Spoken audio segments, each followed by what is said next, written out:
Ce qui est dommage, c'est que c'est plus ou moins, plus moins que plus la première situation au bout de 2 minutes pour nous, mais...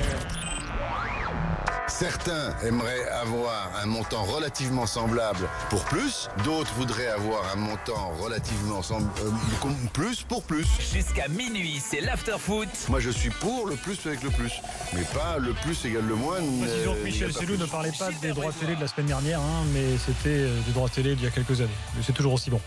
Pierre Ducrot est là, Daniel Riolo, Jérôme Latta des Cahiers du foot. On va finir le débat fumigène avec Abdel avant de parler justement des Cahiers du foot. Abdel, bonsoir. Oui, bonsoir. Salut Abdel. Salut. Est-ce que tu as déjà craqué un fumigène dans un stade ? Non, j'ai jamais craqué de fumigène, mais j'étais tout près, quoi. J'étais abonné en Hauteuil, donc plusieurs années. Et, donc ce que j'expliquais au Standard, c'est qu'en fait, moi, mon premier match de foot que j'ai été voir au stade, c'était un PSG Auxerre. Je crois que c'était la saison 93-94. On avait gagné 4-0 et j'avais jamais été dans un stade de foot et j'ai été j'ai vraiment kiffé le spectacle qu'il y avait en tribune, alors que je savais pas à quoi ça ressemblait un stade de foot. Donc il y avait les fumigènes, il y avait les chants, il y avait les mouvements et pour moi ça fait entièrement partie du spectacle. Donc que ce soit les fumigènes, comme les chants, comme les tifos. Tout ça, ça fait partie entièrement du spectacle. Après, pour les fumigènes, c'est vrai qu'il y a pas mal d'excès. C'est vrai, on peut pas nier non plus qu'il y a des excès. Donc je pense qu'il faudrait encadrer un peu le truc et qu'il y ait surtout, pour encadrer, puisse déjà encadrer le truc, il faudrait qu'il y ait une discussion vraiment, carrée autour d'une table entre les responsables, les dirigeants des clubs. C'est ce que disait Jérôme. En fait, la discussion, elle existe, mais sauf que la discussion, elle sort à un mur. C'est-à-dire que la Ligue et la Fédé disent no way, quoi. Ouais, mais après, c'est comme je vous entendais, vous parliez de nouveaux engins pyrotechniques, donc qui visiblement seraient beaucoup moins dangereux que ceux qu'on a actuellement, sachant que ceux qu'on a, moi j'ai jamais entendu quelqu'un être blessé par un fumigène ou se brûler ou quoi que ce soit. C'est peut-être déjà arrivé. C'est plutôt les pétards et les bombes agricoles qui posent des problèmes de sécurité. Il y a beaucoup de groupes ultra qui dénoncent leur utilisation d'ailleurs. C'est vrai, mais ça c'est encore autre chose. Après, de mémoire, il y a pas longtemps, j'avais regardé un reportage aussi dans une tribune marseillaise. Et donc il y avait eu un craquage de fumigène et à un moment le capot là d'un groupe ultra il a reçu donc on lui a dit de calmer ses gars parce que sinon ils allaient prendre un huis clos. Et donc il a calmé les gars et ça s'est calmé derrière. Donc je pense que si les ultras on leur laisse gérer le truc, bien sûr que ce soit encadré, je pense qu'il n'y aurait pas de dérive, il n'y aurait pas de fumigène qui finirait sur les pelouses et puis on continuerait à avoir un spectacle sur la pelouse et puis en tribune, quoi. Bon, écoute Abdel, tu milites pour l'utilisation des fumigènes. Après, voilà, qu'un leader ultra tienne la totalité de sa tribune, rien n'est jamais moins sûr. Donc, non, mais il s'agit de responsabiliser justement. Oui. Donc, on n'y arrivera pas aujourd'hui. Aujourd'hui, les ultras sont entre guillemets poussés à la provocation. Et on l'a vu cette saison. Plus il y a eu de sanctions, plus il y a eu de craquage de fumigène. Donc, oui, parce que c'est la réponse automatique, évidemment. Les cahiers du foot. Alors, pour ceux qui ne connaissent pas les cahiers du foot, il y a le site internet qui existe toujours. Depuis 20 ans. Évidemment. Et donc, il y a à nouveau une sortie papier. Alors, je vais le montrer sur BFM Sport, là. Pam, il est magnifique avec une photo de Miss, Miss Bangalore, peut-être. Non, on est à Manaus, au Brésil. Très bien. Ouais. Donc, Miss Manaus. Racontez, parce que c'est vrai que, comme Daniel le disait, il y a une sorte de cousinage un peu entre l'after et les cahiers du foot. C'est-à-dire, vous êtes un peu comme nous, on va dire un peu impertinent, quoi. Voilà, vous cultivez votre différence. C'était la nouvelle vague au milieu des années 2000, quoi. C'est ça. On est un peu plus de gauche que vous en général, mais. Ça dépend qui dans l'émission. Ouais, d'accord. Et puis de toute façon, toi, tu seras toujours plus de gauche que n'importe qui. Plusieurs tendances sont représentées. Tout est relatif. Ah oui, voilà. Oui, tu veux dire par rapport à qui le positionnement, oui, tu vois. Voilà. Quoi, parce qu'il faut être de gauche pour toquer du foot. Non, vous n'acceptez pas les libéraux. Non, on a toujours été assez militants. On le voit quand on parle des. Que nous ici, dans l'after, tout est ouvert. Ben voilà, mais c'est pour ça qu'on est ravis de venir. Nous, tu vois. Donc oui, non, il y a un petit peu moins ce côté militant dans la revue. On parle à peine de l'arbitrage vidéo, par exemple. Et l'idée, c'était de renouer avec le papier. Et pour renouer avec le papier, aujourd'hui, il y a ce format-là de revue. Là, il y a 184 pages. C'est On espère un bel objet. On a beaucoup travaillé le graphisme. Alors il y a évidemment des sujets en profondeur. Il y a des longs entretiens. J'en parlais à l'instant là hors antenne. On a réuni 3 arbitres, un arbitre de Ligue 1, un arbitre de Top 14 et une arbitre féminine. Ils ont tous dit qu'ils détestaient Jérôme Bretagne. Il y a un grand entretien avec Rai. Il y a un grand dossier sur la beauté. Alors, vous voyez, quand on parle de la beauté, ça va, c'est pas trop politique. Il y a des documents. Il y a un document, quelque chose d'assez exceptionnel. La beauté, ça renvoie souvent au débat Cristiano-Messi. On en parle effectivement. Ouais. On parle des différents genres de beauté de joueurs justement. Ah oui. Là, c'est 2 différents genres de beauté. Ouais. Bah oui. Bah, oui. Il faudra m'expliquer de quelle beauté se rapproche Cristiano. Parce que si Cristiano, vous me parlez d'efficacité, de performance sportive, oui. De beauté et d'esthétisme du football, là, je suis désolé. Il est stylé, Cristiano. Ouais, je comprends pas. Quelle est la beauté de Messi? C'est la beauté du geste. Le geste avec le ballon. Oui, alors on peut pas parler d'élégance. Il faut déterminer de quoi on parle. Messi s'inscrit dans une tradition du jeu avec le ballon qui est celle de, des plus grands, de Maradona, de Pelé, de Platini, de Cruyff. Alors on peut pas parler d'élégance pour Cristiano Ronaldo. Mais l'élégance et le style, ça compte énormément dans ce que renvoie le joueur. Et souvent les joueurs auxquels tu t'identifies à certains joueurs aussi parce qu'ils ont un style que tu, peut-être qui te plaît ou dans lequel tu te reconnais. Cristiano, il peut te renvoyer tout ce que tu veux. C'est du sportif pur. Après que lui fasse attention à son image, c'est autre chose, mais c'est du sportif pur. Mais élégance du geste. Quand tu te mets une bicyclette à 3,50 m de haut, si c'est pas de la beauté. Il y a un des thèmes qu'on a abordé, c'est que souvent la beauté est l'ennemi de l'efficacité. Donc Cristiano Ronaldo, on peut pas lui reprocher d'être inefficace. Mais il y a beaucoup de joueurs élégants qui sont plein d'Argentins, Redondo, Pastore, etc. Redondo, qui sont des très beaux joueurs qu'on adore regarder jouer, mais qui nous frustrent toujours parce qu'ils ont un petit problème de. Thierry Henry était un très beau joueur. Oui, il y en a qui sont efficaces. Bien sûr. Par exemple. Non, mais tu peux être les deux. Non, mais tu vois, je sais pas, il y a un rapport au ballon pour moi dans l'esthétisme du football que Cristiano Ronaldo n'a pas. Ses passements de jambes, ils sont grossiers. Non, son élégance, elle est ailleurs, lui. Oui, voilà, mais moi je remets rien en question.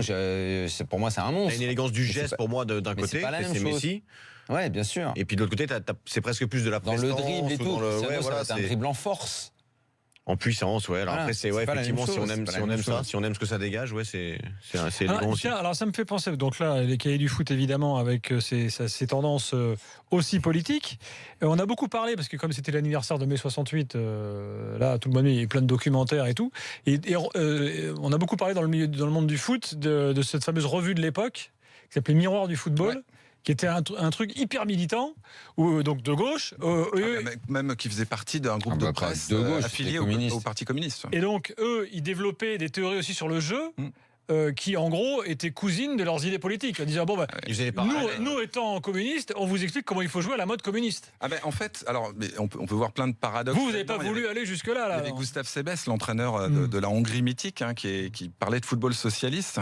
À Miroir du football, il défendait la beauté du jeu brésilien, avec de l'inspiration, contre le catenaccio, qui, en résumé, était complètement réactionnaire et était insupportable. Ce qui était absolument faux, parce que c'était un football de pauvres, justement. Alors là-dessus, c'est l'un des grands paradoxes. Ouais. C'était le football des pauvres. Les Italiens disaient parce que nous, on n'a pas de moyens. Mais les pauvres ne sont pas tous de gauche. Alors, on a aussi dit que le dribble, c'était aussi l'arme des pauvres. Et c'était ce qui s'est dit au Brésil aussi. Ça, c'est ce qu'il se disait, parce qu'en fait, c'était le grand costaud qui basait plus sur la force, la puissance, c'était les nobles anglais. Alors que le dribble, c'était l'esquive. C'est le football des Et Christian Gourcuff, il explique qu'il s'est inspiré, que c'est sa source d'inspiration à l'époque, ce journal, quand lui a démarré, qui était jeune. Oui, bien sûr. Et vous auriez pu prendre ce virage ? Le virage de défendre un style de jeu par rapport à un autre. Non, mais même d'avoir un positionnement en disant voilà, nous on défend un certain type d'idées et on va faire un journal qui correspond à ça. Mais je crois que ça transpire. C'est ce qu'on a fait, voilà, exactement, ça transpire. Même si la beauté, c'est plutôt un thème œcuménique. Voilà, on défend toujours une idée du football en faisant un journal, je pense, un journal de ce type-là. Mais d'ailleurs, à propos d'idées du football et de l'entraîneur, on a reproduit quelque chose qui nous tient vraiment à cœur. On est très heureux de l'avoir reproduit. On a retrouvé les carnets d'Albert Batteux. Alors lui qui était il paraît que c'est extraordinaire ça. Il était partisan du beau jeu dans les différentes écoles du jeu à la française, pour citer Thibault Leplat qui a écrit un très beau livre là-dessus. Et c'est vrai, je me souviens, on l'avait il tenait au quotidien, et alors de manière très appliquée, c'est une jolie écriture calligraphiée. Il tenait un journal des équipes qu'il a entraînées à Reims et à Saint-Étienne. Donc il a remporté un paquet de titres avec ces deux équipes. Et puis il raconte au quotidien, alors ça peut être des choses très, très anecdotiques, il note les scores de tennis-ballon par exemple. Et puis il note aussi des appréciations sur les joueurs, les grands joueurs de l'époque, Salif Keita, Mekloufi, etc. Et il raconte un petit peu la vie du groupe, il fait des bilans des matchs de Coupe d'Europe contre le Celtic Glasgow par exemple, contre lesquels ils avaient perdu. Bref, on passe un petit peu derrière dans l'intimité ou dans la vision d'un grand entraîneur comme ça. Donc on a reproduit une vingtaine de pages de ces carnets, on les a présentés en racontant un petit peu ce que c'était. Il y a ce genre de choses assez singulières. On a rencontré Rai et Ronaldo, des entretiens assez classiques, mais on a aussi développé pas mal de choses originales. Il y a une BD, il y a une fiction, il y a plein de choses comme ça à découvrir. Ronaldo, je me suis toujours battu avec mon corps. Oui, ce qui résume. C'est une assez belle phrase, je trouve. La photo est pas mal aussi. Elle dit un petit peu ce qu'il est devenu et il raconte justement. C'est quoi sa maladie exactement ? Tu le sais ? C'est un problème de thyroïde. C'est ça ? D'accord. Qui fait qu'il a beaucoup grossi. Un rapport extrêmement difficile avec son corps, qu'il avait amené très vite, très haut, avec des performances exceptionnelles. On avait même mis en cause un petit peu les méthodes de préparation aux Pays-Bas, quand il jouait là-bas, jusqu'à la rupture multiple de son genou, qu'il a amené à changer son jeu. Il raconte un petit peu ça, c'est assez intéressant. Alors, les cahiers du foot, c'est aussi historiquement le ballon de plomb. Ouais, qu'on a arrêté. Le ballon de plomb peut-il renaître, Jérôme ? Il faudrait vraiment qu'on ait un candidat qui nous. Attends, c'est parce que les candidats qui vont manquer. C'est quoi pour vous le ballon de plomb ? Parce que c'est le fruit de pas mal de malentendus. Ah non, mais moi je pense que ce pourquoi vous avez opté comme choix et nous vous en avez plusieurs d'ailleurs. On était d'accord, ça ne doit pas être un mauvais. Ça doit être un mec qui avait quand même un potentiel dont on attendait beaucoup plus dans l'année et qui est passé complètement au travers. C'est ça. Il y a aussi le comportement. Les mauvais choix de transfert. Il y avait un peu tout ça. Le problème c'est que c'est pas l'idée la plus intelligente qu'on ait eue. Hashtag RMC Live, envoyez vos candidats pour cette année. Ça fait aucun doute. Et le problème, c'est que c'était devenu... Pardon ? Non, je lançais un appel à nos téléspectateurs auditeurs qui nous envoient sur le hashtag RMC Live leurs candidats pour cette saison. Ah ben voilà, on verra si sinon, on le récupère, on le fait ensemble. Attention, on a déposé la marque. On le fait ensemble. Il faut dire le ballon de plomb cahier du foot, comme il faut dire le ballon d'or France Football. On n'est pas au niveau. Vous êtes moins relou. Encore, Ah oui, non, c'est le ballon d'or. Non, mais c'est vrai qu'à l'arrivée, tout le monde comprenait ça comme l'élection du plus mauvais footballeur. C'était très. Non, c'était plus subtil que ça. Ça devenait méchant en fait. Par exemple, il y a eu un malentendu avec Bernard Mendy, qui était le premier lauréat, c'était Francis Liasser. Il n'y avait pas meilleur, quoi. Une espèce de brute un peu féroce, très attaché à son club, qui n'avait pas un niveau exceptionnel, mais qui se battait énormément. Je suis inquiet parce que je connais les deux, je les ai côtoyés. C'était le meilleur candidat, le meilleur lauréat, quoi. Et puis un peu plus tard, il y a eu Bernard Mendy, et on aimait beaucoup Bernard Mendy, quoi. C'était cette saison où il déborde Roberto Carlos, il joue en équipe de France. Bien sûr. On le voit 2004. Un petit peu plus haut que son potentiel. Moi, j'ai un candidat naturel pour cette année, c'est Mitroglou. Ah ouais. Il aurait dû être dans la liste. Oui, mais non. Il est parfait. Ah non, parce que c'est méchant aussi. Parce qu'il a rien dit, il a bossé, il a quand même servi à Oui, c'est bien, mais dans les nominés, quoi. C'est pas un million. Mais ça compte, le transfert, ça comptait beaucoup dans le ballon. Non, Mitroglou, il était candidat idéal. Il est très attachant. Justement, c'est ça. Ou alors c'est que je ne vois pas dans le ballon de plomb, t'es attachant. Ce que représente le ballon de plomb. Mitroglou, parce que moi, le ballon de plomb, pour moi, il doit y avoir un côté mauvais garçon aussi, quoi. Non, il y a eu ça souvent. Sinon, il y a qui d'autre comme candidat ? On me propose Rabiot. On me propose Imboula. Rabiot. On me propose Kurzawa. Oui, Kurzawa, ballon de plomb, très bien. Kurzawa, mais ça, pour toi, toi, tu voterais pour lui. Plus entre lui et Mitroglou. Non mais attention. Non mais attention, le ballon de plomb, ça reste un titre. Messieurs, dames. Donc, il faut quand même que tu aies un peu comment dirais-je, d'attachement à la personne, tu vois. Kurzawa, toi, t'as pas d'affect pour Kurzawa, par exemple. Non, mais il colle bien. T'as un peu d'affect pour Mitroglou. Oui, plus. Donc c'est pas le meilleur moyen de dire aux joueurs qu'on les aime bien, de leur donner un ballon de plomb, en fait. Mais c'est vrai. Mais on fait le ballon d'eau fraîche chaque année, ça on a maintenu, c'est l'équivalent en mode bon esprit, quoi. On me propose Ben Arfa, évidemment. Il a été candidat aux deux trophées, lui. Comment a-t-on pu oublier ? Je remercie AK84, Patrice Evra. C'est vrai facile. Il a joué qu'une moitié de saison. Trop facile. Tu vois, il y en a plein des candidats potentiels. Ça tombe. Donc on n'a aucune chance de Andy Delors, on me dit également. Non, il faut que ce soit quand même un mec, ça c'est un vedette. qui dit ça. Peut-être. Enfin, c'est Dwayne 56, c'est peut-être du Morbihan. Donc c'est mort, on verra plus le ballon de plomb. Non, on a envie de faire autre chose aujourd'hui. On fait ça, c'est déjà beaucoup de travail et beaucoup de plaisir. Le ballon d'eau fraîche, c'est quoi du coup ? C'est l'équivalent bon esprit. Le joueur, plutôt le mec. Je pense beaucoup des joueurs fidèles comme Syriac, Sub. À la limite. Il aurait aussi pu l'avoir, ouais, tout à fait. Mais il y avait eu Dieuze, par exemple, il avait été candidat au Ballon de Plomb une année, parce qu'il fait vraiment une très mauvaise saison. Dieuze, il est descendu avec tous les clubs où il a joué. C'est l'année où Toulouse descend. Et, il a fini à l'Uznac, le pauvre, où ça a foué. Il pète un câble sur le terrain. Il est sympa en plus, Dieuze, pareil.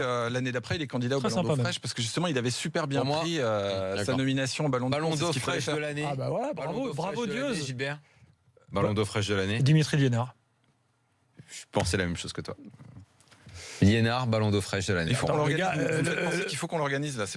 Ballon d'eau fraîche, ou sinon Dalloglio en entraîneur, ballon d'eau fraîche, ou le club de Strasbourg dans son ensemble, ballon d'eau fraîche. Ouais, avec les supporters inclus, ça serait pas mal. Voilà. Ballon ça me plaît. Ah oui, je sais. Il manque le côté marron, peut-être, non ? Un petit peu, non ? Côté quoi ? C'est un pas peu marrant, côté Strasbourg ? humour. C'est quoi, t'as joué à Strasbourg, je te rappelle ? C'est pas marrant ce qu'ils ont fait. T'en parles jamais d'ailleurs. T'as un problème avec ça ? Tu n'écoutes pas l'after tous les lundis parce que j'avais fait un avis tranché sur Strasbourg. C'est quoi les trucs marrants, toi ? T'as des trucs marrants, toi ? Non, mais un petit truc humour. C'est quoi ? Dis-moi un truc marrant. Un truc en plus. Strasbourg, ce qu'ils ont fait, c'est bien, quoi. Voilà, c'est beau. C'est quoi qui est marrant ? Dis-moi un truc qui est marrant. On avait eu Jérémy Janot comme lauréat. Il est arrivé en Spider-Man quand même sur le terrain. Ouais, tu vois, voilà, exactement. S'il n'y a plus, Pierre. Excellent ballon d'eau fraîche, Jérémy Janot. Oui. Beau ballon de plomb pour Assou et Koto, me dit Brooke. Non. Ça sert à rien, c'est une ambulance. Barton, dans sa biographie, je ne sais pas si vous l'avez lu, c'est une des rares biographies très intéressantes, je trouve, avec celle de Dorasso d'ailleurs dans les récentes. Et Barton, il parle d'Assou et Koto en disant qu'il n'avait jamais vu un énergumène comme ça dans toute sa carrière, quoi. C'était pas possible qu'il était tout le temps en train de déconner, mais visiblement il énervait Barton, ce qui n'est pas une très bonne idée. Oui, non, mais Assou et Koto, c'est un personnage. Assou et Koto a marqué Joey Barton quand même. C'est à noter, quoi. Ouais.